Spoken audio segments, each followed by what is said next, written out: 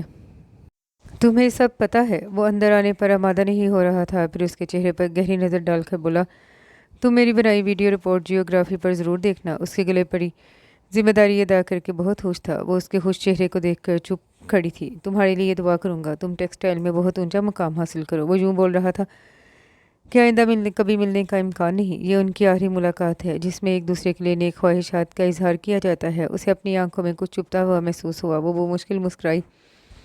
میں نے اتنے دن آپ کو ستایا، تنگ کیا، آپ نے مجھے برداشت کیا، میرا اتنا خیال رکھا۔ وہ رسمی فکر ادا کرنے کی کوشش کر رہی تھی تو وہ بول پڑا، اپنا خیال رکھنا اور آئندہ تفریح کے لیے وقت جگہ کا انتخاب سوچ کر کرنا۔ خدا حافظ۔ اس کا جواب سنے بغیر وہ جیپ سٹارٹ کر کے آگے بڑھ گیا۔ وہ کھڑی لمحہ بہ لمحہ جیپ کو دور جاتا دیکھتی رہی۔ تو پھر یہ طے ہے کہ وہ اب مجھے عمر بھر نظر نہیں آئے گا۔ ہر چہرے میں اس کا چہرہ تلاش کروں گی، دنیا کے ہجوم میں کھو جائے گا، میں اسے کبھی تلاش نہ کر پاؤں گی۔ وہ تھکے قدموں سے اندر چلی گئی۔ اس کا صدقہ اتارا گیا، شکر کے نفل ادا کیے گئے۔ خاص کر چچی کو پرائی بچی کی بہت فکر کھائی جا رہی تھی۔ اپنی بیٹی اور داماد سے زیادہ اس کی فکر تھی۔ وہ تو اچھا ہوا اتنے دن سے پاکستان سے کوئی فون نہیں آیا، ورنہ تمہارے بارے میں کیا کہتی۔ چچی جان گزرے واقعات پر اب تک شوق میں تھی۔ لیلا اور دانش کو کافی چوٹیں آئی تھیں۔ چچی نے بیٹی کو اس حال میں دیکھ کر فی الحال ڈانٹ کا کام ملتوی کر دیا۔ یہ بات آئلہ جانتی تھی۔ بہت ہو گئی اس لڑکی کی بے سروپا حرکتیں، خود تو خود سری دکھائی ہی، دوسروں کو بھی اپنے ساتھ مروانے میں کوئی کسر نہیں چھوڑتی۔ بس اب میں اس کی رخصتی کر رہی ہوں، پھر یہ جانے اور اس کے سسرال والے، اگر تمہیں کچھ ہو جاتا تو ہم بھائی بھابھی کو کیا منہ دکھاتے۔ وہ لیلا کی حمایت میں بول کر انہیں اور غصہ نہیں دلانا چاہتی تھی، چپ رہی۔ 15-20 دن بعد وہ دونوں گھر آئے تو اس نے واپسی کا سفر باندھا۔ تمہارے بغیر دل نہیں لگتا، جلدی آ جاؤ، مونی کی برتھڈے بھی 2 ماہ بعد ہے۔ جانے کی تیاری دیکھ کر لیلا اس سے لڑنے لگی، اتنی جلدی واپس جا رہی ہو، ابھی تو ہم نے ساری باتیں بھی نہیں کی، میں نے تم سے تمہارے اوپر گزرنے والے حالات بھی نہیں سنے۔ چچی نے اتنے دن بعد اس کو گھورتے ہوئے کہا، پہلے ہی تمہاری کرم نوازی کے مزے اٹھا چکی ہے، اسے جانے دو، میں نہیں چاہتی اس کے اوپر تمہارا سایہ پڑے۔ یہ تمہاری طرح خود سر ضدی نہیں ہے۔ روانگی سے قبل چچی نے اسے اکیلے میں سمجھایا تھا، ہمارے ہاں لوگوں کی ذہنیت بہت خراب ہے، ان تمام باتوں کا ذکر کسی سے نہیں کرنا، لڑکیوں کے لیے کہیں کوئی معافی نہیں ہے، ذرا سی بات ان کے کردار کو دھبا لگا دیتی ہے۔ اپنی امی کو دل ہوا تو بتا دینا، باقی کسی دوسرے کو مت بتانا۔ وہ پہلے روز ہی جنگل کے بارے میں اور ہارون کے بارے میں سب بتا چکی تھی۔ اس نے ان کی بات پلے سے باندھ لی، کسی سے ذکر نہیں کیا، امی سے بھی نہیں۔ وہ واپس آ گئی تھی ایک بدلی ہوئی شخصیت بن کر۔ لیلا کی طرح وہ پہلے بھی نہیں تھی، مگر اپنے قریب ترین لوگوں میں خوش دل اور خوش مزاج لڑکی تھی۔ اس کی اس تبدیلی کو سب نے محسوس کیا، سب کے اصرار پر بس اتنا کہہ پائی، میرا خیال ہے کہ اب میں بڑی ہو گئی ہوں۔ اس کی واپسی کے 2 ماہ بعد لیلا کی رخصتی کر دی گئی۔ اس کے لاکھ بولنے پر کسی نے اس کی ایک نہ سنی۔ وہ دلہن بنی لیلا کی روتی تصویروں کو تو دیکھ کر ہنستی رہی۔ امی ابو کے ہاتھ اس نے طویل ناراضگی کا خط لکھا، جس میں شادی میں شرکت نہ کرنے کی دھمکیاں اور گالیوں سے نوازا گیا۔ بیٹی کی رخصتی چچا کو بہت پریشان کرنے لگی تو انہوں نے پاکستان آنے کی ٹھان لی۔ دن اتنے تیزی سے گزر رہے تھے، اسے ایسا لگتا جیسے اس نے وہ سب خواب دیکھا۔ ہارون کہیں اسے خوابوں میں ملا تھا، آنکھ کھولنے پر اس نے اسے کھو دیا۔ رات کی تنہائی میں اکثر سوچتی تو آنسو نکل آتے، وہ کوئی اور ہی دنیا کا انسان تھا، کچھ دیر اس کی دنیا میں آیا تھا اور پھر واپس لوٹ گیا۔ کیا کبھی اس نے سوچا ہوگا وہ پاگل لڑکی آج بھی اس کے لیے آنسو بہاتی ہے؟ وہ تب تک بھول بھی گیا ہوگا۔ اگر دوستوں میں کبھی کسی بات میں میری یاد آ بھی گئی تو سر جھکا کر سوچتا ہوگا، کتنی بے وقوف اور بزدل لڑکی تھی جو خام خواہ میرے گلے پڑ گئی تھی۔ اور پیٹر پتہ نہیں میرے بارے میں کیا سوچتا ہوگا۔ وہ اکثر خود سے سوال کرتی، تمہاری طرح مجھے بھی یہ غلط فہمی ہو گئی تھی کہ وہ مجھ سے محبت کرتا ہے۔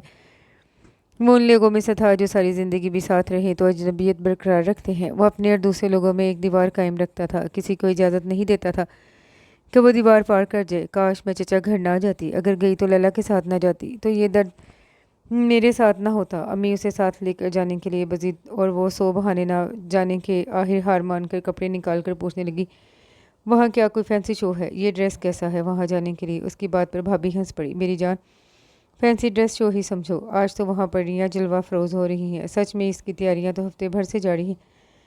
وہ ایسے کہہ رہی تھی جیسے کسی کی شادی میں جانا ہے۔ وہ بغیر موڈ کے جا رہی تھی، اس لیے تیار ہونے کو بالکل دل نہیں تھا اسے وہاں جا کر اس کا موڈ مزید خراب ہو گیا۔ اس کی کزنس کی گھٹیا حرکتیں اسے ناگوار گزر رہی تھیں۔ لڑکیوں کو کم از کم اپنی نسوانیت کا خیال رکھنا چاہیے۔ وہ ایک کونے میں بیٹھ گئی۔ امی بھابھی سب سے ملنے ملانے لگے۔ ساحرہ پھوپھو جو ابو کی فرسٹ کزن تھی، بہت عرصے بعد پاکستان آئی تھی تو پورا خاندان ان کی خدمت میں لگا ہوا تھا۔ جن جن گھروں میں کنواری لڑکیاں تھیں وہ ایک دوسرے سے سبقت لینے کی کوشش میں تھے۔ اس خدمت کی بڑی وجہ پھوپھو کا بیٹا تیمور تھا، جو ساری زندگی لندن میں رہا تھا۔ پہلی بار پاکستان آیا، پھوپھو نے آتے ہی بتایا تھا کہ وہ اس کی شادی کرنا چاہتی ہیں۔ آج انہوں نے ہی تمام فیملی والوں کو پی سی میں ڈنر دیا تھا، اس لیے ایک سے بڑھ کر ایک تیار ہو کے آئی تھی۔ لڑکیاں ساری تیمور کے آگے پیچھے منڈلا رہی تھیں۔ ان کی امیاں پھوپھو کے گلے کا ہار بنی ہوئی تھی۔ ان لوگوں کی باتوں اور حلیے سے بیزار امی کے پاس آ کر چلنے کا کہنے لگی تو وہ انکار میں سر ہلاتی بولی، کھانا کھاتے ہی چلیں گے، غزلوں کا پروگرام ہے، سن کر چلیں گے۔ امی اور غزلیں، وہ سمجھ گئی کہ امی بھی اپنی بیٹی کو مقابلے میں لائی ہے۔ بیزار ہو کے پیچھے کونے میں جا بیٹھی۔ کوئی اس کے برابر والی کرسی پر بیٹھتے ہوئے بولا، کیا میں یہاں بیٹھ سکتا ہوں؟ آئلہ نے اپنی کسی سوچ سے چونک کر دیکھا تو تمام لڑکیوں کا سورج اس کے پاس آ بیٹھا، جہاں غزل اپنا جادو جگا رہی تھی۔ ہاتھ دیا اس نے میرے ہاتھ میں، میں تو ولی بن گیا ایک ہی رات میں۔ وہ غزل کے بولوں کی طرف متوجہ ہوئی تو وہ پھر سے مخاطب ہوا، آپ کو شاید غزلیں پسند نہیں، اس لیے بور ہو رہی ہیں۔ اسے خام خواہ اس سے چڑ ہونے لگی جو سر پر سوار ہو گیا تھا۔ غزلوں سے سب کی توجہ ہٹ گئی۔ محفل کی جان ایک اندھیرے کونے میں عام سی لڑکی کے پاس لوگوں کی امیدوں پر پانی پھر گیا۔ اس کے جواب نہ دینے پر خود بولا، مجھے بھی غزلیں نہیں پسند، مجھے فوک میوزک پسند ہے۔ اگر غزلیں پسند ہوتی تو شاید فوک سنتے۔ وہ طنزیہ انداز میں بولی، واہ بھائی، جتنی خوبصورت ہو اتنی ذہین بھی، اور ذہین لڑکیاں مجھے بہت پسند ہیں۔ وہ جہاں سے آیا تھا اس کے لیے عام سی بات تھی۔ آئلہ ایک دم کھڑی ہو گئی تو وہ بھی کھڑا ہو گیا۔ اس کے چہرے کی ناراضگی دیکھ کر کچھ کہنا ہی چاہتا تھا تو وہ فوراً اگلی نشستوں کی طرف بڑھ گئی جہاں امی لوگ بیٹھے تھے۔ تمام لوگوں کے چہرے بجھے نظر آ رہے تھے تو وہ امی سے ضد کر کے جانے کو راضی کر لیا۔ اگلا دن پورے خاندان کی لڑکیوں کے لیے صدمہ لے کر آیا۔ پھوپھو اپنے لاڈلے کے لیے آئلہ کا رشتہ مانگنے آئی تھی۔ امی کے پاؤں زمین پر نہیں پڑ رہے تھے۔ لاڈلی بیٹی کے لیے جیسا سوچا تھا لڑکا اس سے بڑھ کے تھا۔ اچھا تو جان کے سادہ حلیے میں گئی تھی تاکہ دوسروں سے الگ لگو۔ بھابھی نے اسے چھیڑا۔ امی ابو نے رسمی سا سوچنے کو بولا۔ سب کو یقین تھا مان جائیں گے۔ اس نے بھابھی سے اس رشتے سے انکار کر دیا تو وہ اسے ایسے دیکھنے لگی جیسے اس کے دماغی حالت پر شک ہو۔ پاگل ہو کیا؟ ایسے رشتے نصیب سے ملتے ہیں۔ ایسا شاندار بندہ ہر لڑکی کا خواب ہوتا ہے، کوئی پاگل ہی انکار کرے گی؟ اس کے انکار کی وہاں کوئی حیثیت نہیں تھی۔ سب خوش تھے۔ اس کے چہرے کی اداسی سب کے بے تحاشا خوشی میں کسی کو نظر نہیں آئی۔ انہی دنوں لیلا اور دانش شادی کے بعد پہلی بار پاکستان آئے۔ لیلا یہ خبر سنتے ہی سب سے پہلے اس سے ملنے چلی گئی تھی۔ وہ اپنے کمرے میں تکیے میں منہ چھپا کر لیٹی تھی۔ لیلا نے آتے ہی تکیہ کھینچ لیا۔ بہت خوب، ساری دنیا کو بے آرام کر کے خود آرام فرما رہی ہو۔ وہ بہت خوش نظر آ رہی تھی۔ تم نے پورے خاندان کی لڑکیوں میں مقابلہ جیتا ہے، سب کی امیاں بدوائیں دے رہی ہوں گی۔ وہ اپنی بات کو انجوائے کر کے خود ہی ہنسنے لگی، پھر بولی، آج کل تمہیں ہچکی ضرور آتی ہوگی۔ اچانک اس کی نظر اس کے روئے ہوئے چہرے پہ پڑی تو وہ چپ ہو کر اسے دیکھنے لگی۔ کیا بات ہے، تم اس رشتے سے خوش نہیں ہو؟ اس نے کوئی جواب نہیں دیا اور سر جھکا کر بیٹھ گئی تو اس نے اس کا چہرہ اوپر کرتے ہوئے بولی، تم روئی تھی؟ وہ اپنے آنسو اس وقت لیلا سے بھی چھپانا چاہتی تھی، اس لیے اس کا ہاتھ جھٹک کر کھڑی ہوگی۔ بڑے افسوس کی بات ہے، میں نے آج تک تمہیں اپنی سب سے اچھی دوست سمجھا اور اپنی ہر بات تم سے شیئر کی، اور تم نے میرے ساتھ کیا کیا؟ جلدی بتاؤ، مجھ سے کیا کیا چھپایا ہے، ورنہ ابھی اور اسی وقت دوستی ختم کر کے یہاں سے چلی جاؤں گی۔ آئلہ بھی کب سے کسی کے کندھے کی متلاشی تھی۔ اس کے کندھے پر سر رکھ کر روتی ہوئی بولی، لیلا، میں یہ منگنی نہیں کرنا چاہتی، پلیز اسے رکوا دو، تم تو کچھ بھی کر سکتی ہو۔ اس نے رونے دیا۔ جب دل کا غبار ہلکا ہوا تو خاموشی سے اس کے کندھے پر سر رکھے رہی۔ وہ بالوں میں ہاتھ پھیرتے ہوئے بڑے پیار سے بولی، آئلہ، تم مجھ سے شیئر نہیں کرو گی جو تمہارے دل میں ہے؟ لیلا، وہ بہت اچھا تھا، اس کے جیسا کوئی نہیں ہو سکتا۔ وہ جیسے سرگوشی میں بول رہی تھی۔ جواب میں اس نے گہری سانس لی اور بولی، ظاہر ہے اچھا ہوگا تو تمہیں پسند آیا۔ وہ تیمور کی طرح ہینڈسم نہیں تھا، شاید دولت مند بھی نہ ہو، مگر میرے لیے دنیا کا سب سے اچھا انسان تھا۔ محبت یہ نہیں ہوتی، شکل و دولت دیکھو۔ وہ دھیرے دھیرے سب بتا رہی تھی اور وہ غور سے سن رہی تھی۔ میں 3 دن اس کے ساتھ رہی، وہی مجھے زندگی لگتی ہے، یہ تو جیسے کوئی سزا ہے۔ وہ جیسے کہیں کھو گئی تھی۔ لیلا نے ایک بار بھی ٹوکا نہیں، بس چپ چاپ سنتی رہی۔ وہ بظاہر بہت اکھڑ سا مگر حساس ہمدرد عام لوگوں جیسا نہیں تھا۔ وہ میں تنہا جنگل میں روکنے والا کوئی نہیں تھا۔ اس نے ایک بار بھی غلط نظر سے نہیں دیکھا۔ اس کی نگاہوں میں پاکیزگی تھی۔ کیا کوئی اور ایسا ہو سکتا ہے؟ اتنا بار کردار کون لگتی تھی میں اس کی؟ اپنی جان پر کھیل کر میری عزت بچائی اس نے۔ اسے کیا جیسے میں اس کی ذمہ داری ہوں؟ میرے لیے اس نے اپنا قیمتی لہو پانی کی طرح بہایا مگر مجھ پر آنچ نہیں آنے دی۔ لیلا نے پوچھا تو پھر کیا وہ اچانک بچھڑ گیا تھا؟ بچھڑا تو تھا مگر اچانک نہیں۔ ہم نے باقاعدہ ایک دوسرے کو الوداع کیا تھا۔ وہ بڑے دکھ سے بولی تو لیلا حیران نظروں سے اسے دیکھنے لگی۔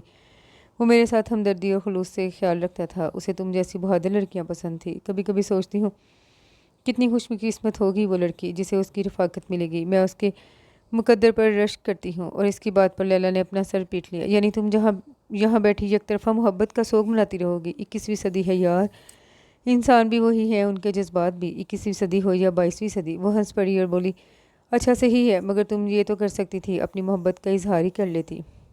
میں اگر بول بھی دیتی تو وہ یہی کہتا کہ میں نے جو کیا اس کی امید آپ نے یہ لگا لی۔ میں اس پہ پورا نہیں اتر سکتا تو میں اپنی نظروں میں گرتی۔ لیلا اس کے دکھ کو محسوس کرتے ہوئے بولی ایک ایسا شخص جس کا تمہیں پتہ نہیں کہ محبت کرتا بھی تھا کہ نہیں اور تم سے کھو گیا تو کیا اس سے بہتر نہیں جو بہت خلوص سے تمہاری طرف بڑھ رہا ہے، جس نے تم تک آنے کے لیے درست راستے کا انتخاب کیا۔ ہمیں زندگی میں بہت سی چیزیں بہت لوگ اچھے لگتے ہیں، ضروری نہیں وہ مل بھی جائیں۔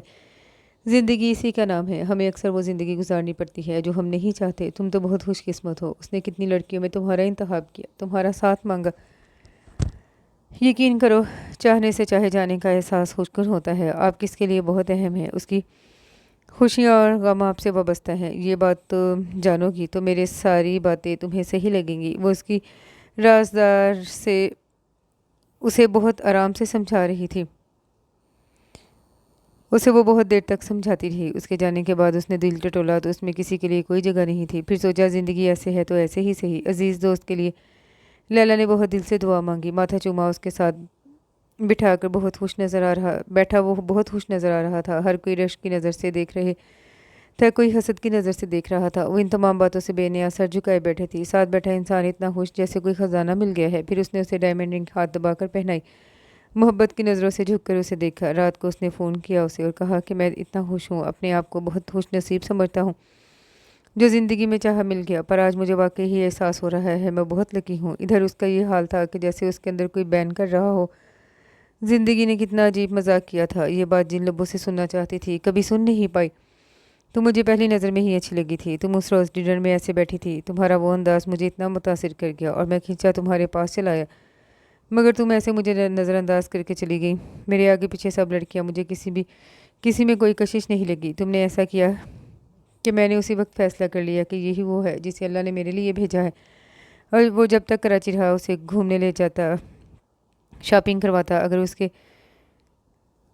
اس کے گفٹ سے وہ کچھ پہن لیتی ایسے خوش ہوتا جیسے اسے خزانہ مل گیا۔ اس نے جاتے ہوئے اس سے کہا میں سب کام جلدی مکمل کر کے پھر شادی کے لیے آؤں گا تاکہ ہم دنیا گھومیں اور پیچھے کام کی فکر نہ ہو۔ اس نے بہت قیمتی نیکلیس اسے پہناتے ہوئے سب کہا تھا۔ اس نے تیمور سے اپنی جاب کو ذکر کیا، اسے کوئی اعتراض نہیں تھا، مگر پھپھو ناراض ہوئی۔ میرے ہونے والی بہو ٹکے کی نوکری کرے، جتنی تمہیں وہ تنخواہ دیں گے اس سے دگنی تو میں اپنے نوکر کو دیتی ہوں، جتنے پیسے چاہیے ہم سے لے لو۔ ماں کی باتوں کی ہر بار تیمور نے آئلہ سے معافی مانگی۔ میں وعدہ کرتا ہوں شادی کے بعد جو بھی کرنا چاہو گی میں پورا ساتھ دوں گا۔